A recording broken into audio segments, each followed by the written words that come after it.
नमस्कार। स्वागत है आप सभी का कार्यक्रम रेनबो सेलेब में।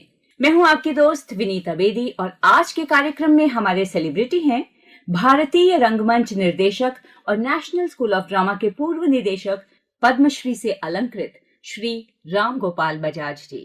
आपका बहुत बहुत स्वागत है आकाशवाणी के स्टूडियो में बज्जू भाई। नमस्ते। बज्जू भाई, आपको ये नाम किसने दिया और कब? कोई किस्सा है क्या इसके पीछे? दोस्तों ने बजाज से बज्जू कर दिया और छात्रों ने पता नहीं किस किसने कैसे फिर वो बज्जू भाई कहना शुरू कर दिया। बज्जू दा बज्जू भाई तो हो गया। लेकिन जितना अपनापन और जितनी नजदीकी बज्जू भाई में है, मुझे लगता है कि राम गोपाल बजाज जी में वो नहीं है। हाँ, बस ये है कि बचपन में गांव में लोग राम गोपाल बजाज की जगह सिर्फ गोपाल या गोपालवा बताते थे क्योंकि हम गांव में हमारे इलाके की भाषा मैथिली है ना, निर्मली, सहरसा, दरभंगा की तरफ की। जी। आप बज्जू भाई बुलाइए। अच्छा, आपका आकाशवाणी से भी वही संबंध रहा है जो आपका थिएटर से रहा है। आपने आकाशवाणी के लिए कई नाटक किए हैं, सबसे पहले उसी के बारे में बताइए। आकाशवाणी, जब मैं दरभंगा से स्नातक करके पटना यूनिवर्सिटी में एमए हिंदी कर रहा था जी। तब पटना आकाशवाणी देखने के लिए आया था रेडियो, कि देखो रेडियो आकाशवाणी से हम सुनते हैं ये कैसे चलता है। तो वहाँ कोई जो रिसेप्शन पर थे या फिर बाद में पैक्स वगैरह थे, उन्होंने कहा भाई तुम आए हो, क्या करते हो? मैंने कहा ऐसे हिंदी के हम तो छात्र हैं। कहा तो तुम अनाउंसमेंट करोगे, तुम अनाउंसर हो जाओ यहाँ। तो मैंने कहा मैं कैसे करूँगा, मुझे तो ये सब आता ही नहीं। अगर नहीं, तुम्हारी आवाज़ है, हम तुमको सिखा लेंगे, तुम हाँ तो करो। और ऐसे मैं वहाँ, मैं समझता हूँ 1960-61 की बात है, और मैं पटना रेडियो में कैजुअल बुकिंग पर अनाउंसर हो गया। वो फेडर उठाना रखना और रिकॉर्ड बजाना। जी। और फिर वहाँ का नाटक के लिए भी मुझे वॉइस टेस्ट वगैरह करके लोगों ने, तो बहुत सारे ड्रामे में वहाँ पटना रेडियो से किया करता था। राष्ट्रीय नाट्य विद्यालय का तो पता भी नहीं था तब हमको। तो बज्जू भाई, एक बात बताइए, आपकी शुरुआत हुई आवाज की दुनिया से और आकाशवाणी से। अभिनय की दुनिया से आपका परिचय और साक्षात्कार कब और कैसे हुआ? तो ये आकाशवाणी या आवाज से जो परिचय है, ये अपने आप में बृहद क्षेत्र है अभिनय का। और सच पूछिए तो अभिनय स्वर से ही तो आरंभ होता है। यदि स्वर नहीं तो कैसे कुछ, क्योंकि स्वर और उसमें स्वर में व्यंजन और फिर संधियां हो गई, और इसी तरह से फिर शरीर का संधान और वाणी का संधान, यही तो अभिनय है। इसलिए मैं तो रंगमंच में भी शब्द को प्रधान मानता हूँ, क्योंकि अर्थ के पीछे ही तो है शब्द, और सब कुछ अर्थ, हर अर्थ में अर्थ। क्या बात है। तो इसलिए मैं ये कह सकता हूँ कि मेरी शिक्षा का जो प्रारंभ है वो शब्द के उच्चार, उसके साथ जो ध्वनियाँ हैं, प्लुत है, हलंत है, महाप्राण है, अल्प प्राण है। तो सर, आपकी जो शुरुआत हुई वो आवाज की दुनिया से हुई, वो भी विशेष रूप से आकाशवाणी से। तो अभिनय की दुनिया से आपका परिचय और साक्षात्कार कब और कैसे हुआ? आपने कहा आवाज की दुनिया से हुई जी। आकाशवाणी से जी। तो इसमें वाणी जो शब्द है वह इंगित कर देता है ना कि आवाज जब वाणी बनती है तो उसमें शब्द समाहित हैं। शब्द जहाँ समाहित है वहाँ उसके पीछे अर्थ है, जिसके लिए शब्द दौड़ता रहता है, ढूंढता रहता है। और किस शब्द को कैसे बोलो, उसके पीछे क्या अर्थ है, उसकी तलाश ही तो वाणी है, और उसका प्रकाश ही तो वाणी है। ये अक्षर, स्वर और व्यंजन दोनों का तालमेल है।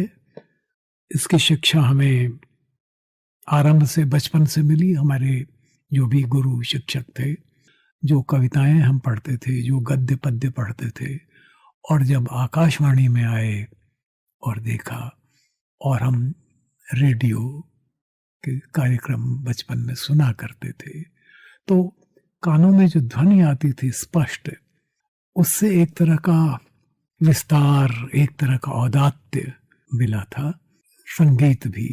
इसलिए मैं नहीं कह सकता कि आवाज़ की दुनिया सिर्फ आवाज़ की दुनिया है, क्योंकि मैं यह भी मानता हूँ कि आवाज़ से ही तो आकार बनते हैं।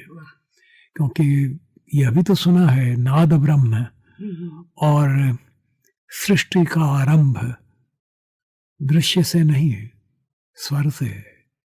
ओम, यह क्या है? तो मेरा मानना तो यही है। अभी तक कोशिश करता रहता हूँ उस स्वर को, सन्नाटे को, जैसा अज्ञेय जी ने कहा है, मैं जहाँ सन्नाटे तक की गूंज जहाँ चुक जाती है, तो ये आकाशवाणी एक तरह से गुरु ही तो है। बहुत बढ़िया सर। और क्योंकि आपने अज्ञेय जी की बात की है, तो अज्ञेय जी की कविता आपको बहुत प्रिय है, उधार। जी।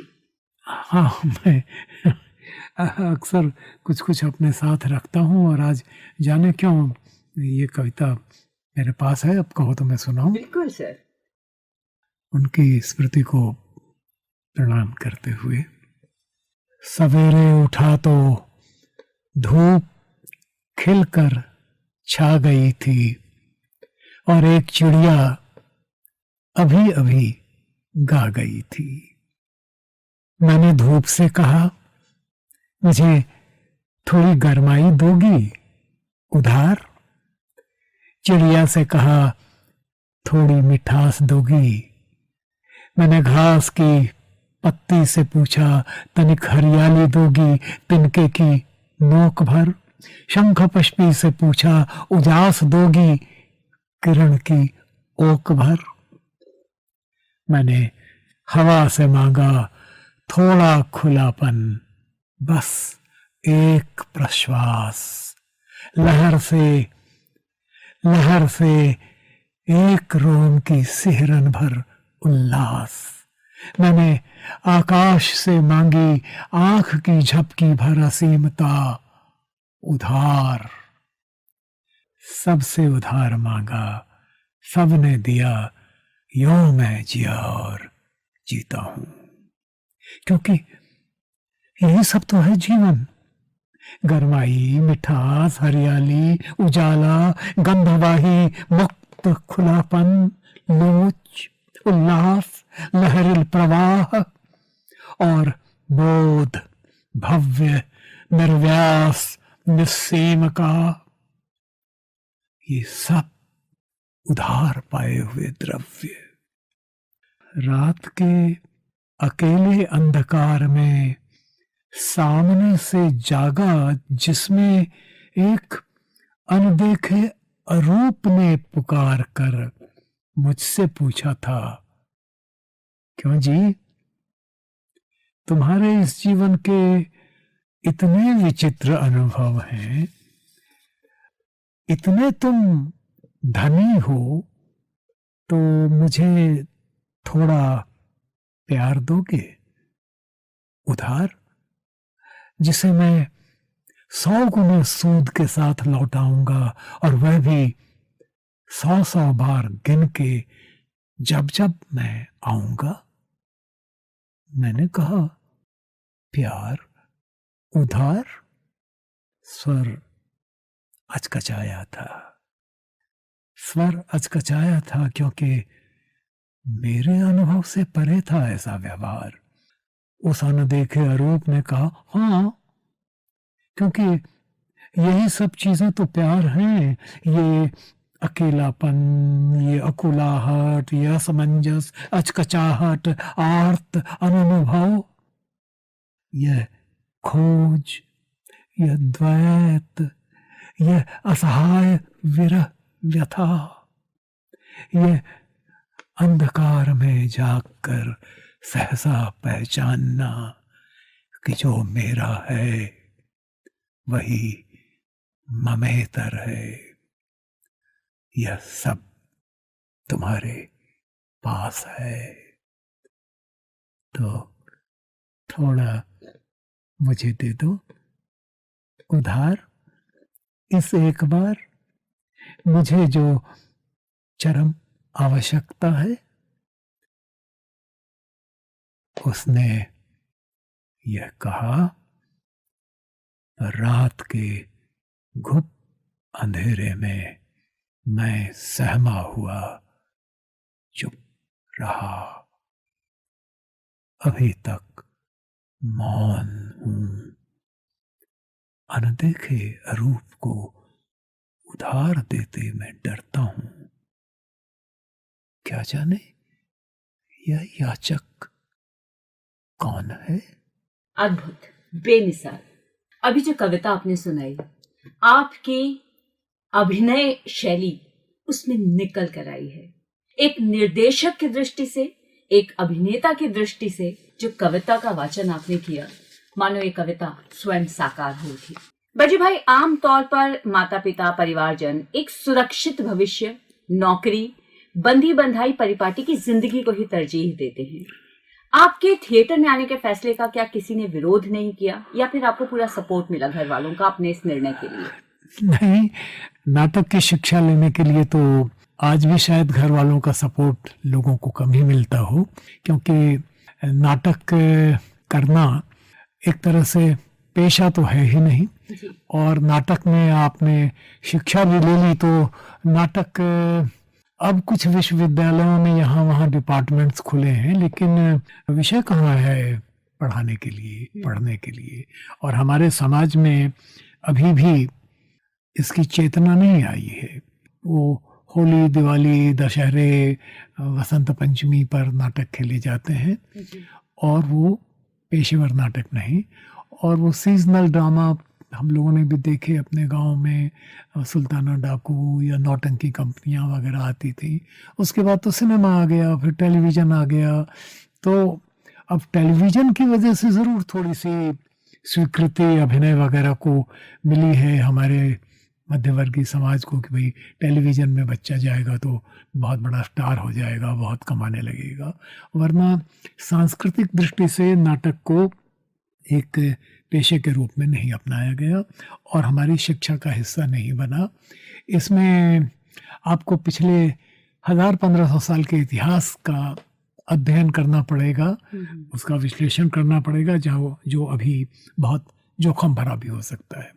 वरना देखिए कि हमारे यहाँ तो नाट्यशास्त्र की रचना, नाट्यशास्त्र को पंचम वेद तक माना गया जी। और उसके बाद हमारे मंदिरों में नाट्यमंच होता था, मंडप हुआ करता था।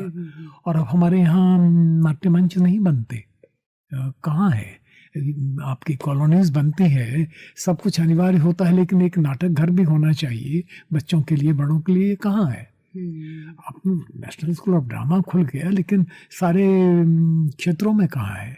उसकी पढ़ाई विद्यालयों में कहाँ है? और फिर एकाएक यदि विद्यालय में पढ़ाई शुरू भी करते हैं तो एकाएक इतने शिक्षक कहाँ से आएंगे? इन चीज़ों पर बहुत अरसा से विचार चल रहा है, आशा करते हैं कभी होगा। हम तो चले आए थे क्योंकि एमए हिंदी के हम छात्र थे पटना विश्वविद्यालय में। आकाशवाणी रेडियो स्टेशन से थोड़ा संबंध था और रामेश्वर सिंह काश्यप जी उन दिनों में जो लोहा सिंह के नाम से बहुत रेडियो पर भी प्रसिद्ध थे, तो उन्होंने कहा भाई, और ऐसे ही वो जिसको कहते हैं ना मुरमुरे मोढ़ी वगैरह एक अखबार पर खा रहे थे और वो ख़त्म हुआ तो उसके नीचे विज्ञापन था राष्ट्रीय नाट्य विद्यालय का। हमने आवेदन दिया और हमारा चयन हो गया, हम आ गए, सीखा। लेकिन उसके बाद तो बहुत कठिनाइयाँ आई ये लोगों को जो भी नाटक के क्षेत्र में आए, क्योंकि आप नाटक कर सकते हैं लेकिन नाटक से आपकी रोजी रोटी चलना तो बड़ा मुश्किल है। सर बहुत संजोग से बहुत बाद में हमको राष्ट्रीय नाट्य विद्यालय में नौकरी पढ़ाने की मिल गई थी तो चल गया। उसके बाद रेडियो, टेलीविज़न, इस सब से। लेकिन नाट्य कर्म हमारे सांस्कृतिक कर्म का हिस्सा हो, इस पर बहुत गंभीरता से व्यावहारिक निर्णय हमारे समाज को लेने चाहिए, वो अभी तक नहीं हुआ। थोड़ा बहुत आकाशवाणी ने, बाद में दूरदर्शन ने इस ओर ध्यानाकर्षण तो किया है, लेकिन आकर्षण भर किया है। उसके लिए रास्ते क्या निकलने चाहिए, इस पर हमारे समाज को विचारना चाहिए। बिल्कुल सही और गंभीर बात आपने कही है सर, जिस पर विचार होना ही चाहिए।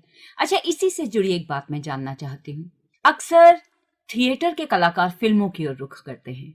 एनएसडी ने भी कितने ही योग्य कलाकार फिल्मी दुनिया को दिए हैं। आपके कई शिष्य आज बॉलीवुड में अपने अभिनय के दम पर रूल कर रहे हैं। दरअसल हर थिएटर आर्टिस्ट का ये सपना होता है कि वो बॉलीवुड में जाए और वहां काम करे, नाम कमाए। कभी आपको ऐसा नहीं लगता कि कलाकार कई दफा थिएटर को बॉलीवुड पहुंचने के लिए एक सीढ़ी की तरह इस्तेमाल करते हैं? क्यों ना करें? जब आपका उद्देश्य यही है कि सिनेमा देखना है, सिनेमा की तरक्की के लिए बाकी चीज़ें हों हर जगह, तो उसके विकल्प के लिए जब तक प्रावधान नहीं करेगा समाज या कि स्थानीय सरकारें, राज्य, म्यूनिसिपैलिटियाँ, केंद्रीय विद्यालय, तो एक राष्ट्रीय नाट्य विद्यालय खोल देने से क्या होगा? और दूसरी बात ये कि जब सिनेमा आया तो उस वक़्त जो रंगमंच कर रहे थे, चाहे वो पृथ्वीराज कपूर जी हों, सोहराब मोदी साहब थे, आगा हशर साहब थे, प्रेमचंद जी भी गए थे लिखने के लिए, वहाँ के माहौल में नहीं रच पाए तो लौट करके आए, तो उसमें गलत क्या है? और जो दूसरी आधुनिक विज्ञान के द्वारा, तकनीक के द्वारा जो चीज़ें आएंगी, उसका भी तो एक रास्ता होना चाहिए, उसमें आना जाना बनते रहना चाहिए। बिल्कुल। हाँ, तो इसलिए ये अपने आप में कोई अयोग्यता या सोचने की बात नहीं है। मेरे ख्याल से हमें बालक को, जो कि जिसमें जन्मजात वृत्ति है अभिनय की, हर एक में है अभिनय की, नृत्य की, आनंद की, खिलखने की, खेलने की, ये वृत्तियां हैं, उन वृत्तियों को बढ़ावा और खुलापन संसार को देना चाहिए, सरकारों को देना चाहिए, स्थानीय जो भी समाज है उनको देना चाहिए।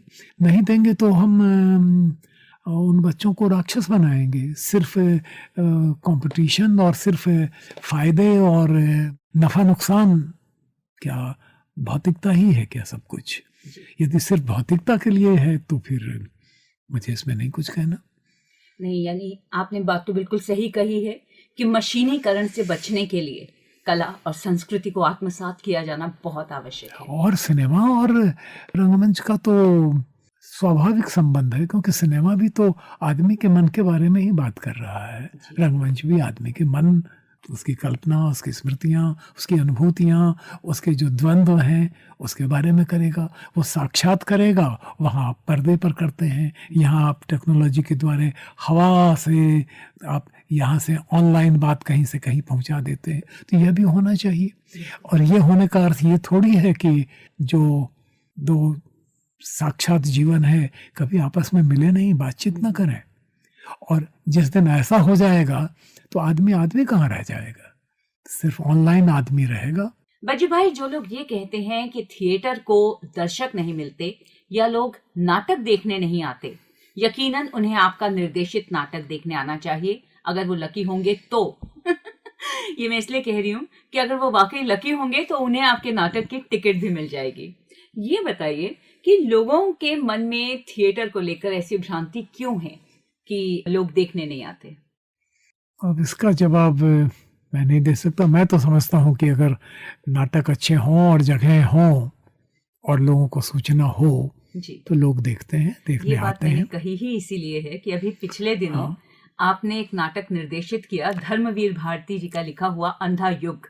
हाँ, तो और लोग आ न रहे केवल थे। उसके 2 शो एक्स्ट्रा करने पड़े थे, बल्कि उसकी टिकट ही नहीं मिली थी, और कितने ही लोग थिएटर के बाहर मायूस खड़े थे जिन्हें नाटक देखने का मौका आप नहीं मिल 100 नाटकों का फेस्टिवल कर दीजिए, लोगों को सूचित कीजिए, लोगों के बारे में पता करके आए तो लोग मिलेंगे। लेकिन ये भ्रम फैलाया जा रहा है। दरअसल लोगों को साक्षात बात करने की ललक बहुत है जी। और आज के ज़माने में इसकी ज़रूरत और ज़्यादा है, जबकि सिर्फ हम ऑनलाइन बातें करते हैं। हमें जो मानवीय साक्षात संपर्क, साक्षात दर्शन से हमारी आत्मा वंचित हो रही है, इसके लिए लोग उमड़ेंगे।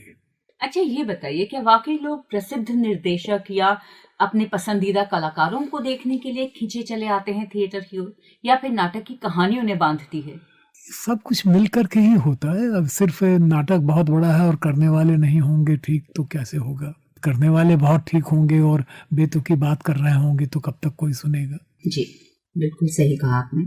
अच्छा, आपका जो नेशनल स्कूल ऑफ ड्रामा से बहुत गहरा और दीर्घ संबंध रहा है। कुछ एक प्रसिद्ध नाटक आपके, सूर्य की अंतिम किरण से सूर्य की पहली किरण तक। वो 1974 की बात, 74-75। स्कंदगुप्त, हाँ। कैद हयात, हाँ जी। आषाढ़ का एक दिन, ये सब आपके सुप्रसिद्ध नाटक रहे जिनका बहुत सफल निर्देशन आपने किया। आप जब एनएससी के हेड बने थे तो आपके टेन्योर में आपने थिएटर फेस्टिवल्स भी शुरू किए थे, उनके बारे में बताइए। हाँ, भारत रंग महोत्सव आरंभ किया था, जश्न बचपन, बाल संगम, श्रुति कार्यक्रम वगैरह भी किए थे। ये सारा कुछ यह सोच करके किया था। उस वक्त शायद अटल जी प्रधानमंत्री थे, हमारे मिनिस्टर तो मुरली मनोहर जोशी जी थे जी। और इन चीज़ों कार्यक्रम की मंजूरी हमें मिली थी।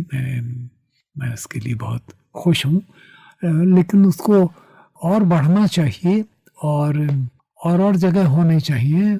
लेकिन और जगह ये 2-4-10 नाटकों से नहीं, हिंदुस्तान जैसी जगह में तो हजार नाटकों के फेस्टिवल होने चाहिए, जैसा एविनॉन में होता है फ्रांस में, जहाँ 1 महीने तक 24 घंटे नाटक होते ही रहते हैं उस शहर में। क्या बात। तो और भारत जैसे देश में ऐसा न होना, मैं तो इसको बहुत निराशा की बात समझता हूँ कि इस देश में जहाँ नाट्य, नृत्य और इस पर जिसको हमने शिव को नटराज माना है और वो हमारे प्रतीक देवता हैं, उस देश में नाटकों का तलाशना पड़े कि कब कहाँ हो रहा है, तो ये तो सोचने की बात है। मैं समझता हूँ कि हमारे नेतृत्व को कभी इस पर और गंभीरता से सोचना पड़ेगा, जब उनको दूसरी चीज़ों से थोड़ी बहुत फुर्सत मिलेगी या कोई उनका ध्यान आकर्षण करेगा। क्योंकि बहुत सारी चीज़ें तो की जा रही हैं विकास की, तो लेकिन विकास के क्रम में यदि संस्कृति को उपयोगितावादी विकास न माने तो बेहतर है, क्योंकि संस्कृति हमारी आत्मा का विकास करती है और आत्मा यदि विकास के क्षेत्र में न हो तो बाकी के विकासों का कोई अर्थ नहीं होगा। बहुत सुंदर बात कही आपने।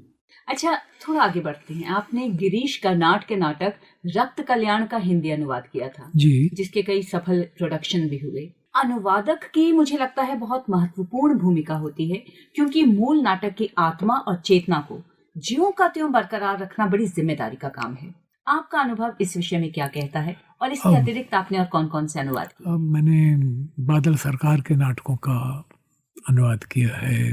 मैंने हाइनर मुलर, बर्तोल्ट ब्रेख्त और अब इस वक्त तो याद नहीं, मैंने 16-17 नाटकों के अनुवाद किए हैं जब जब ज़रूरत पड़ी है। बहुत सारे गीतों के भी अनुवाद किए हैं।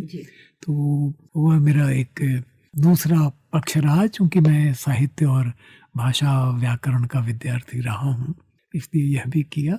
क्योंकि मैं यह भी मानता हूँ कि दूसरी भाषाओं में भी आज के दिन जो लिखा जा रहा है हमारा है, क्योंकि संपूर्ण मानवीय अनुभव हमारा है। कुछ यदि फ्रांस के किसी कोने में कोई किसी मनुष्य के मन में कोई ऐसी चेतना जाग रही है जो मानव भविष्य के लिए, सृष्टि के भविष्य के लिए महत्वपूर्ण है, तो वो हम तक पहुंचनी चाहिए। वो वसुधैव कुटुंबकम तो हमारी भारतीय चेतना से ही उपजा हुआ वाक्यांश है ना। तो इसलिए अनुवाद कहीं भी ज्योति जले उसका प्रकाश हम तक पहुंचना चाहिए, और अनुवाद का कार्य कुछ ऐसा ही है। तो अब अनुवाद की बात हो गई, कला और संस्कृति की बात हो गई। बजी भाई, आपका सब लोग इतना सम्मान करते हैं। आपने एक निर्देशक के रूप में, एक अभिनेता के रूप में अपनी एक बहुत खास जगह बनाई है। अच्छा, एक बात बताइए, अगर आपको ये मौका मिले कि आप एक बार अपने बचपन में लौट सकें, तो वो क्या एक चीज है जिसे आप बदलना चाहेंगे या फिर नए सिरे से करना चाहेंगे? क्या बदल सकते हैं? ये तो बड़ा ही पेचीदा प्रश्न है। नहीं पेचीदा क्या, क्योंकि आप जीवन को जितनी बार शुरू कर लीजिए अंत में उसकी नई नई कोई ना कोई ऐसी समस्या आ ही जाएगी जो कि फिर से होता कि नहीं नहीं नहीं ऐसे नहीं, ऐसे शुरू करना था। तो वो तो निरंतर सृष्टि बनती है, बिगड़ती है, टूटती है, समाप्त होती है, एक जन्म पुनर्जन्म पुनर्जन्म आदि होता रहता है। ये तो अनंत यात्रा है सृष्टि की। तो इसलिए मेरे मन में ऐसी कोई कल्पना नहीं है कि मैं इसको दोबारा वहाँ से शुरू करूँ, ऐसा कुछ नहीं है, क्योंकि काल में ऐसी कोई यात्रा होती ही नहीं। यदि होती है तो कला के क्षेत्र में होती है। कला के क्षेत्र में रचनाएं होती हैं, कविताएं लिखी जाती हैं, कहानियां लिखी जाती हैं, उपन्यास लिखे जाते हैं, फिर लिखे जाते हैं एक ही विषय पर। कुल मिलाकर के है तो एको हम बहुश्याम, कि मैं अकेला हूँ और मैं बहुत होना चाहता हूँ, इसलिए संभवतः उस हमारे कल्पना प्रदेश्वर ने सृष्टि की रचना की और सृष्टि बन गई, क्योंकि ईश्वर को अकेलेपन से बोर हो रहे थे और उनको बहुत सारे कुछ से मनोरंजन करना था, इसलिए ये सृष्टि बनी। यदि ऐसा है तो कितना खिलाड़ी है हमें बनाने वाला वो ईश्वर, अपने मनोरंजन के लिए ये सारा कुछ किए बैठा है। तो मैं इस पर हंस सकता हूँ और आश्चर्य ही कर सकता हूँ, क्या ऐसा भी सच हो सकता है क्या? लेकिन मैं कौन हूँ इस पर कुछ भी कहने वाला। तो बहुत प्रैक्टिकल इंसान है आप जानते हैं, क्योंकि पीछे मुड़कर देखने का कोई लाभ नहीं है, तो आप आगे निरंतर आगे की यात्रा की ओर ही देख रहे हैं। और निरंतर आगे कुछ होता भी नहीं ना, क्योंकि जो भी कुछ है वो निरंतर चक्राकार है, सिर्फ सीधा तो है नहीं जी। तो इसलिए आगे, जिसको आप आगे कहते हैं वो आगे कहते कहते पीछे हो जाता है। तो ये सब, चूंकि मैं दर्शन का विद्यार्थी भी रहा हूँ और हूँ एक तरह से, तो मैं नहीं समझता कि मेरे मन में ऐसी कोई कल्पना है कि मैंने जीवन को यूं नहीं यूं जिया होता, यूं नहीं वो जिया होता। तो हम बहुत संतुष्ट हैं कि आज तक जो किया बहुत अच्छा किया। नहीं, यह नहीं, जैसे जीने का और जो कुछ हुआ उसका, उसकी जो भी पीड़ा या जो भी दर्द है वो हमारे साथ है, लेकिन उसको भुगतना ही तो होगा, ये तो अनिवार्य है। जीवन एक आनंद है, जीवन एक गहन व्यथा है, दोनों एक साथ है।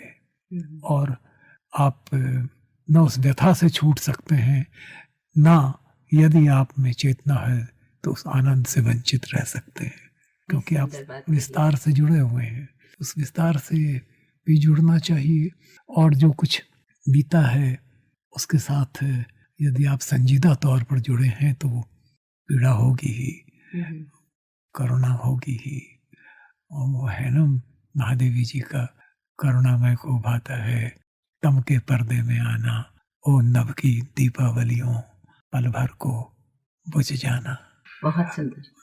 तो है, ठीक है जो भी है, हमें निरंतर नई पीढ़ी के लिए, उसके विकास के लिए, उसकी प्रसन्नता के लिए कुछ कुछ करते रहना चाहिए, क्योंकि नहीं करेंगे तो भी कुछ ना कुछ तो होता रहेगा, क्योंकि ये तो आणविक प्रक्रिया भी है जी।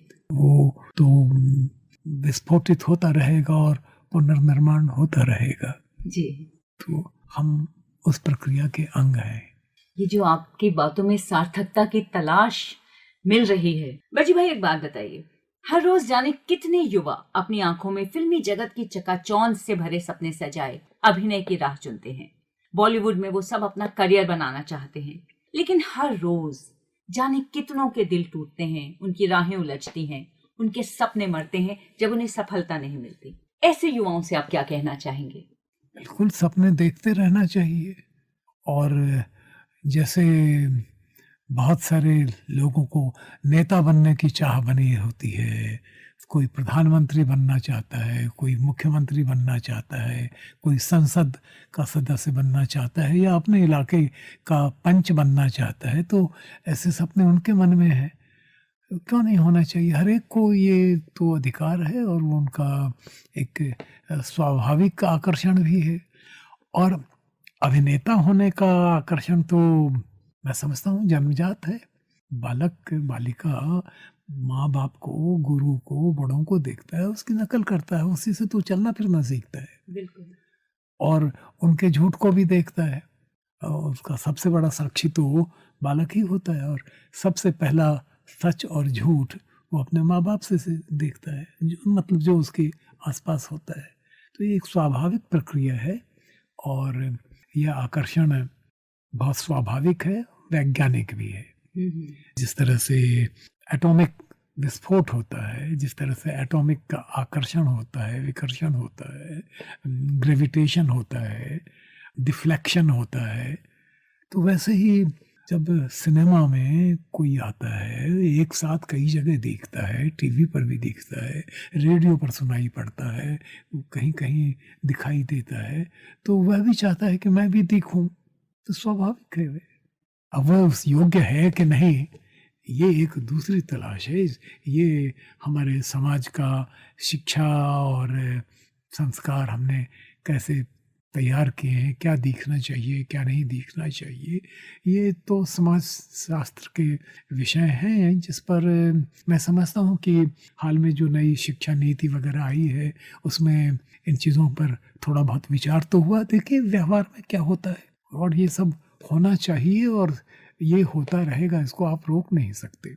आप खेल होते थे, खेलना, अब खेलना सामान्य प्रवृत्ति है ना, क्रीड़ा की, आनंद की। आनंदगामी आत्मा का स्वभाव है। यदि वो आनंद की तरफ प्रवृत्त नहीं होगा तो फिर पाप की तरफ प्रवृत्त होगा, तो अपराध की तरफ प्रवृत्त होगा। यदि ये सब आप देते रहें तो शायद अपराध और हिंसा थोड़ी कम हो। सही बात कही आपने।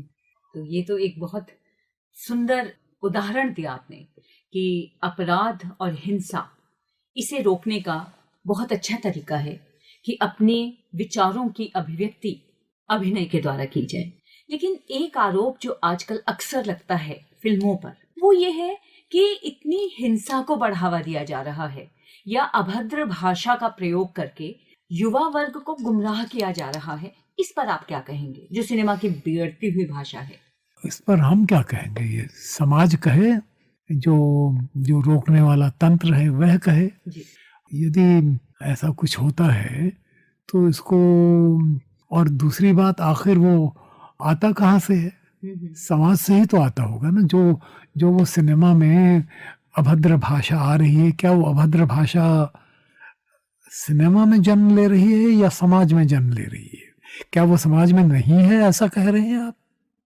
तलाश कीजिए, जांचिए, परखिए अपने समाज को, परखिए जितनी हिंसा सिनेमा में है, क्या समाज में उससे कम हिंसा है? उत्तर मिल जाएगा।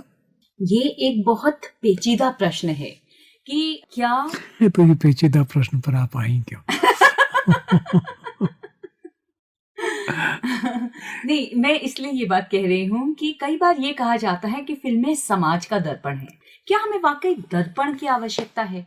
दर्पण की आवश्यकता तो कभी कभी पड़ जाती है। फिल्में भी और साहित्य भी समाज का दर्पण होता है, लेकिन कई बार उसमें हम अतिरंजनाएं भी कर देते हैं, और अतिरंजित करके उसको बेचते भी हैं, क्योंकि एक दूसरा समाज होता है जो उसकी अतिरंजना को देखना चाहता है, तो हम उसको प्रोजेक्ट वैसे करते हैं, जिसको कहते हैं कि हम बिगाड़ करके भी प्रकट करते हैं, अपने चेहरे को बिगाड़ करके दूसरे को चिढ़ाते हैं।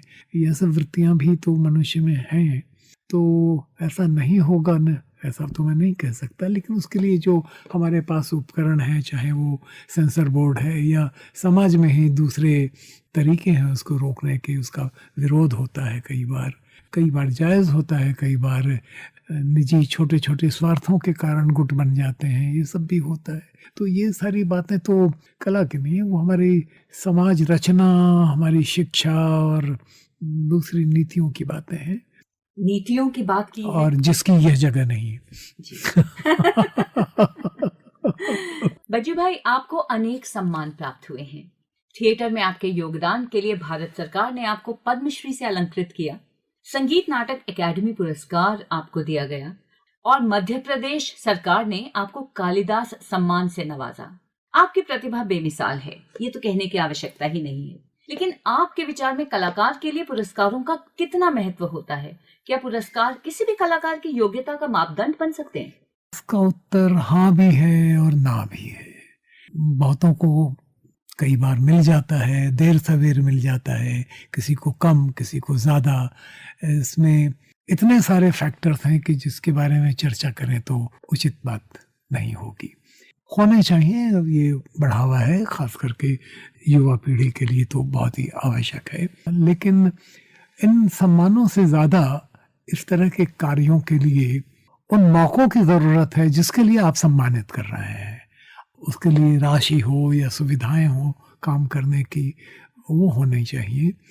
आप आज आकाशवाणी के स्टूडियो में आए, इतना समय आपने निकाला, हम हृदय से आभारी हैं आपके बज्जू भाई। और विशेष मैं रूप से आकाशवाणी का आभारी हूँ क्योंकि आपने आकाशवाणी 1000 ने से अधिक नाटक आकाशवाणी के लिए किए हैं, तो हमारा जो संबंध है वो तो बहुत ही गहरा है, अभिन्न है और बना रहेगा, मुझे इसका पूरा विश्वास है। मैं कृतज्ञ हूँ। रेनबो सेलेब में आज हमारे साथ थे सेलिब्रिटी, भारतीय रंगमंच निर्देशक और नेशनल स्कूल ऑफ ड्रामा के पूर्व निदेशक, पद्मश्री से अलंकृत श्री रामगोपाल बजाज जी। अनेक बातें जो दिल को छू गईं, अनेक अभिव्यक्तियां जिन्होंने विचार करने के लिए प्रेरित किया, सब कुछ इसी कार्यक्रम में। हृदय से आभारी हैं बज्जू भाई के भी और आप सबके भी। फिर मिलेंगे बहुत जल्दी। नमस्कार।